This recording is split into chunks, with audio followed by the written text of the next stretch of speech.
मत जाओ।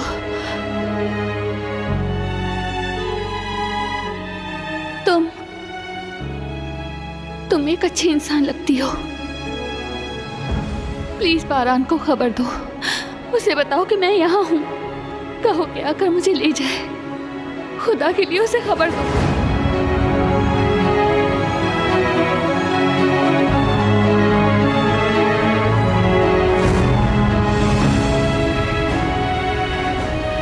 अच्छे इंसान होने की भी एक कीमत होती है। वो बुरे लोगों की निस्बत ज्यादा आसानी से जख्मी हो जाते हैं क्योंकि उनके दिल बहुत नाजुक होते हैं। लेकिन आखिरकार वही लोग अपनी चाही हुई जिंदगी हासिल करते हैं। बुराई की जीत मुस्तकिल नहीं होती।